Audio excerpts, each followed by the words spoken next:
We've got a transfer target who could be heading to Celtic Park this summer, and his agent has just dropped a massive hint.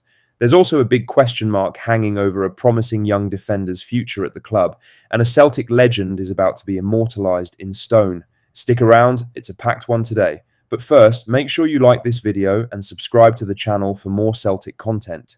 Daisuke Ma is about to do something very few footballers ever have to do: play against his own teammates.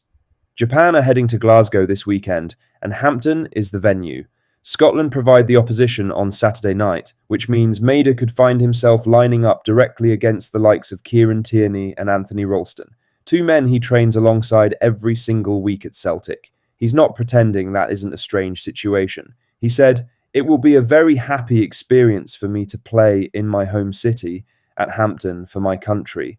I feel incredibly fortunate to get this opportunity. I could be playing against some of my own teammates, so in a sense it should be easier, because I know their game, but it is also difficult because it will be an unusual experience for me." And there's another twist. The Celtic fans who normally cheer him on every week will be on the opposite side of the ground this time, backing Scotland. Maida knows it too. He continued, "It will be an unusual experience because there will be many Celtic fans who usually cheer me on supporting Scotland this time. Normally, they are great allies to me."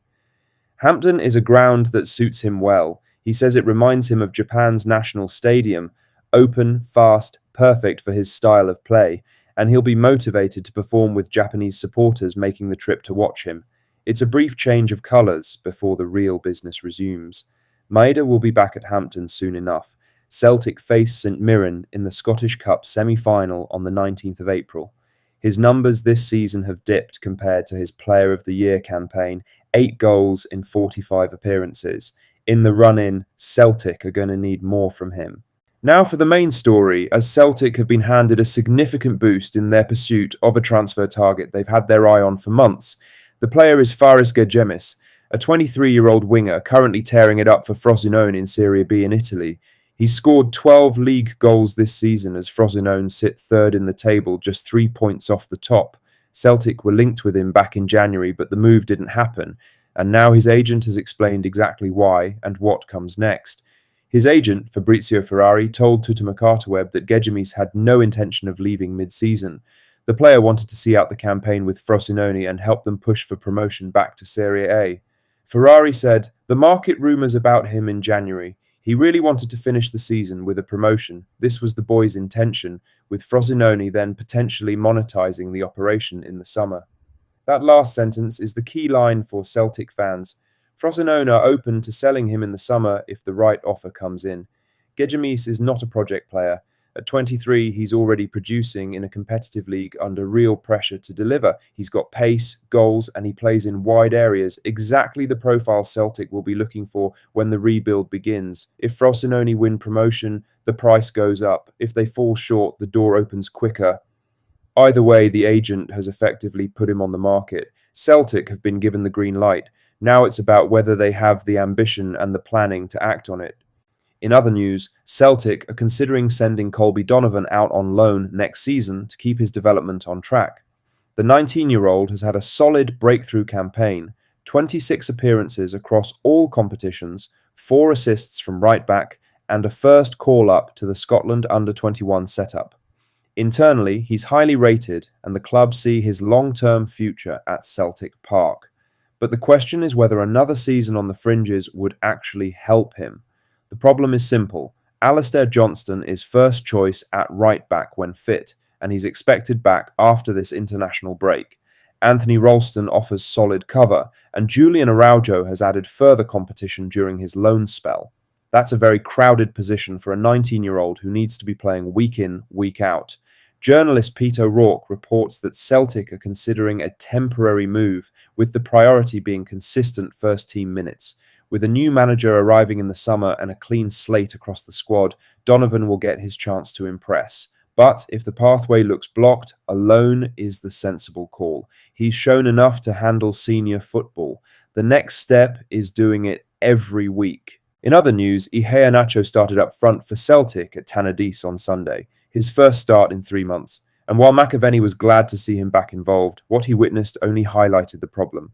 The former Celtic striker spoke to Record Sport and made a blunt assessment. He said, "I was glad to see Iheanacho back at the weekend, but after half an hour, he died a death. I was thinking I couldn't have done that when I played. Bobby Lennox would have taken me for training on my own, going on runs, and he wouldn't have played me until I lasted at least an hour. Iheanacho was good for 30 minutes, but then all of a sudden nothing. He was knackered and should not have been on."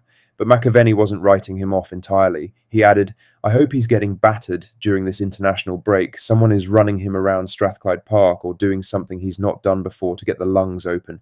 To be fair to the boy, he was a bit overweight when he arrived and he played a few games. I'm hoping he does a few shifts and the next time he can last an hour or more. When he's out there, he's done all right." And that's the honest picture. 30 minutes of promise, then nothing. Kavankara and Adamu haven't grabbed their shirts either. Celtic don't have a striker opponent's fear right now. With 7 games left and a title race still technically alive, that question, where are the goals coming from, is not going away. Lastly, plans have been unveiled for a statue of Lisbon Lion Jim Craig in Govan, right across from St Anthony's Primary School on Govan Road, where it all started for him. It's a fitting location for a man who never forgot where he came from. Craig, now 82, was part of Celtic's greatest ever night on the 25th of May 1967. That evening in Lisbon, 11 players, all from within 50 miles of Celtic Park, made history. Nearly 6 decades on, Jim Craig is getting his own place in stone. Speaking to STV News, Craig admitted the whole thing still feels surreal. He said, "I never thought I would be immortalised in picture, never mind in stone. I've been fortunate to go through my life as a Lisbon Lion, where I get treated very well wherever I go, apart from Ibrox, I suppose. It's been a privilege to be feted like that." So to hear there was a statue being done, it was just the icing on the cake. He even had a request for the sculptor. He said, "I would hope that somebody will recognise me as the fullback in the Lisbon Lions team. So it's up to the guy, the sculptor, to do a good job so they recognise me. It's a great honour and a great privilege to get it done. We were lucky at the time because 11 guys came from within a radius of 50 miles of Celtic Park. Quite remarkable. Everyone played their part in the iconic team. I feel so lucky to have played with them." Before all of this, Craig was studying dentistry at Glasgow University and only turned fully professional with Celtic in 1965. Everything that followed speaks for itself. A beautiful tribute, and one that is very well deserved.